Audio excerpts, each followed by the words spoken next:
Good morning, everybody. I hope everybody's healthy and safe. We'll try to, as we always do, go quickly so you don't have to be out here and next to each other too much. Now, we all know that the president issued some executive orders yesterday, and one of the problems with those executive orders, they do much less than meets the eye. But the bigger problem is what they leave out. And what the executive orders do not contain is so important to New York. It's sort of like, it would be kind to call it a Swiss cheese because there are more holes than actual things that help New York. What is left out? Well, no money for state and local governments are in the executive orders. Our city, our state, our county governments are hurting. They need help right away. Help so they don't have to lay off teachers, bus drivers, firefighters, healthcare workers, sanitation workers, etc. They need that help. It's not there. Second, there is no help to open up schools safely. Our schools, we all want our schools to open, but only if they're safe. No parent wants to send their child to a school that's not safe. It takes money to make the school safe. Money for masks and PPE. Money because they're going to need more bus routes because you can't sit kids right next to each other. Money for ventilator systems in the schools. Money for hotspots in the schools. Not there. Third, maybe most important of all, there's no money for testing. One of the reasons that this crisis is as bad as it is the administration, the Trump administration, has abjectly failed to put in place a testing regime.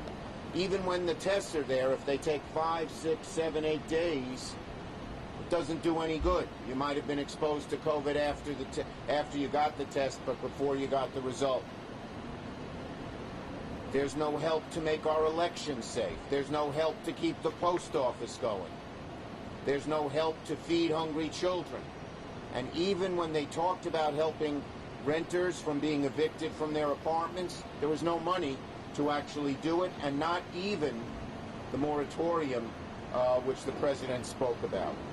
So the bottom line is, these executive orders do not come close to solving New York's problem. And I am urging the president and my Republican colleagues to the Senate to sit down and meet with us. We've made an offer to meet them halfway. In other words, we will go down $1 trillion in what we need, even though the $3.4 trillion we've asked for are real needs. And they should go up $1 trillion from their proposal, which didn't come close to covering what we need. And I'm hopeful that now that it's seen that these executive orders are not doing very much, that Republicans who had hoped that they might solve the problem will come to the table. There are even Republicans who don't like the executive orders. Here's a headline in The Hill.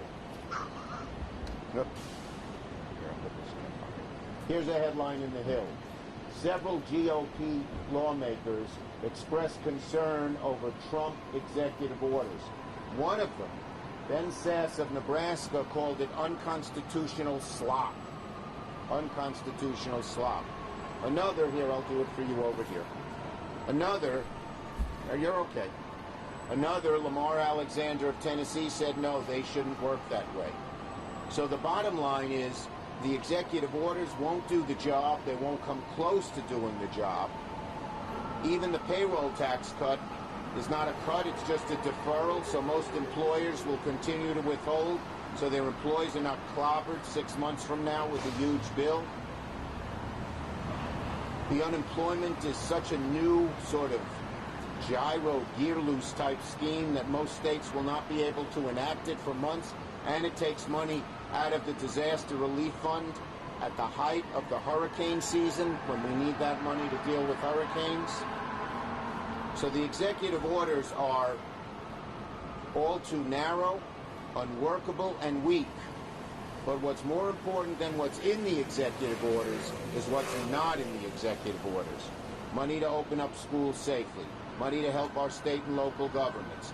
Money for an adequate testing regime. Money to make sure our elections are conducted fairly and the post office can continue. So the bottom line is very simple.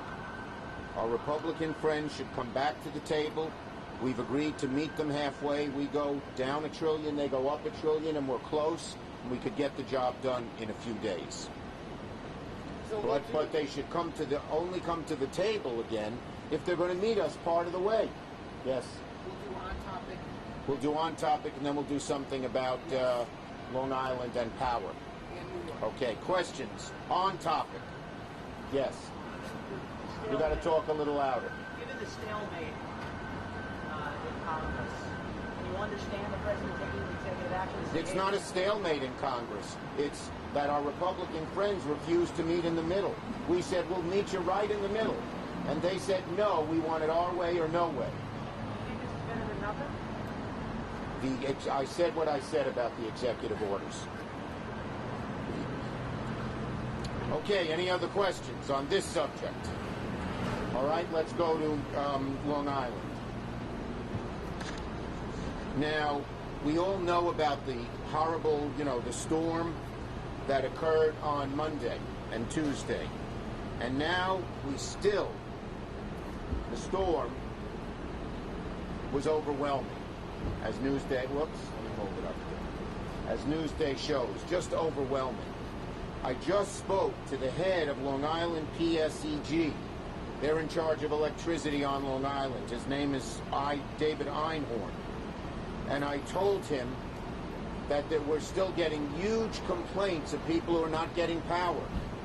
Just this morning, 3 or 4 people called our office and said they still don't have power 6 days after the storm began to hit. 5 or 6? 5.5 days after the storm began to hit. I've asked them, I called him earlier this week, I said, bring people from out of state. They said today there are more than 1,000 people from out of state coming. These are people, power workers, tree cutters, and things like that. But we need these people here. People can't be out without power without a week. There are elderly, there are pregnant people, there are people who are sick, and many others. So I'm pushing PSEG to bring more people here immediately, and to make sure, since the parent company's from New Jersey, that they're not sending too many people to New Jersey and not enough people to Long Island, which has almost 3 million people. Okay? You also spoke to Con Ed for the rest. I spoke to Con Ed, and I spoke to all of the power suppliers throughout the Hudson Valley, urging them to do the same thing. On that subject. Yes? What do you think about the possibility of moving power lines underground? It's something a lot of people Well, it's very expensive. We have it here in New York City, but even in New York City, there were lots of people in Queens without power. So it's something that should be looked at over the long run, but it's expensive and can't be done overnight. Other questions on that? Have a nice day, everybody. I'm going to see my parents who are 97.